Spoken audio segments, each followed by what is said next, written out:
یہ کشتیاں خود سے جلی نہیں بلکہ جلائی گئی ہیں۔ جھیل ڈل کے اس پرفضا مقام پر پانی میں جو آگ بھڑک اٹھی ہے، یہ کوئی قدرتی عمل نہیں بلکہ یہ اسی آگ کا حصہ ہے جو بھارت نے برسوں سے پورے جموں و کشمیر میں لگائی ہوئی ہے اور جس آگ کی وجہ سے کشمیر جل رہا ہے۔ گزشتہ دنوں کشمیر کی معروف ڈل جھیل میں 4 ہاؤس بوٹس، کئی ہٹس اور کشتیاں نظر آتش ہوئیں۔ یہ وہ ہاؤس بوٹس ہیں جو کسی 5 سٹار ہوٹل سے کم نہیں۔ ایک ہاؤس بوٹ کی تعمیر اور تزئین و آرائش کے لیے کروڑوں روپے خرچ ہوتے ہیں۔ کشمیر آنے والے سیاح ان ہاؤس بوٹس میں ایک رات گزارنے کے لیے خطیر رقم صرف کرتے ہیں۔ یہ ہاؤس بوٹس کشمیر کی معیشت کے لیے ریڑھ کی ہڈی کا کردار ادا کرتی ہیں۔ بھارت نے کشمیریوں کی تحریک آزادی کو دبانے کے لیے جہاں سیاسی اور پرامن جدوجہد پر قدغنیں عائد کر رکھی ہیں اور قائدین تحریک آزادی کشمیر کو مختلف جیلوں میں قید رکھا گیا ہے، وہیں بھارت کشمیریوں کی معیشت کو تباہ کرنے پر تلا ہوا ہے۔ ڈل جھیل میں یہ بے قابو آگ بھارت کی اسی مہم کا حصہ ہے اور اس میں جانی نقصان بھی ہوا ہے۔ اس پرٹیکولر انسیڈنٹ میں 3 لوگوں کی موت ہوئی ہے اور وہ 3 لوگ غیر ملکی بتائے جا رہے ہیں، جس میں ابھی تک فی الحال جو خبر آئی ہے وہ یہ کہ ان میں سے ایک کا تعلق بنگلہ دیش سے بتایا جا رہا ہے، 2 کی شناخت کرنا بھی باقی ہے۔ SDRF ٹیم یہاں پر موجود تھی اور وہ یہاں پر ان لاشوں کو پانی سے نکال رہے تھے۔ عینی شاہدین کا کہنا ہے کہ اس آگ کے باعث کروڑوں روپے کا نقصان ہوا۔ ٹورسٹ انڈسٹری سے وابستہ کئی کشمیریوں کا روزگار ختم ہو گیا۔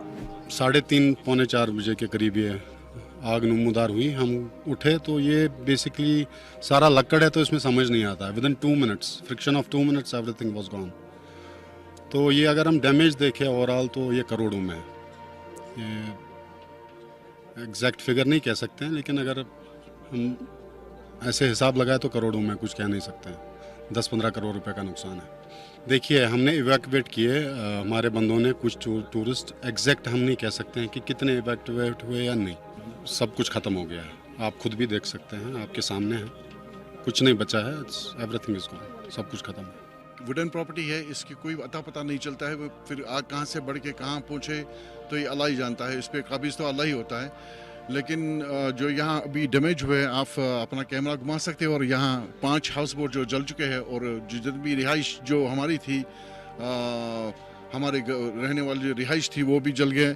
قریباً 4 فیملی جو تھی رہ رہی تھی یہاں، تو ان کی رہائش پوری جل چکی ہے، خاکسار ہو گئی ہے۔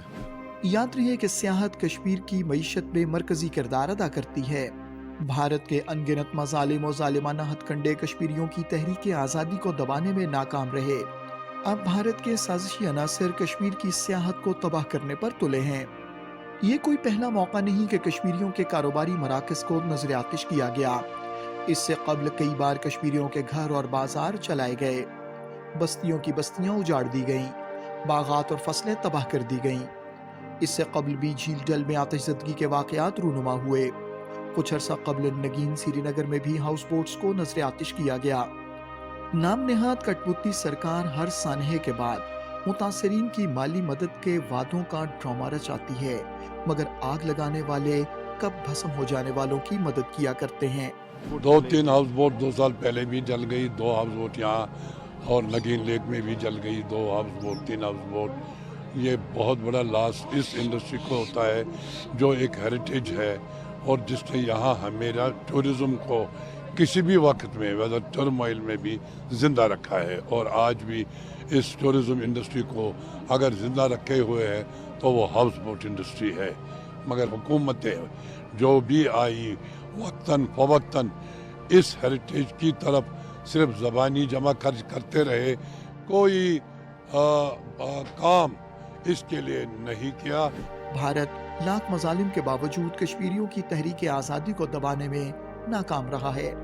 اب بھارت کشمیریوں کی معیشت کو تباہ کرنے پر تلا ہے اور اس سلسلے میں طرح طرح کے مذموم اور ظالمانہ ہتھ کنڈے استعمال کر رہا ہے۔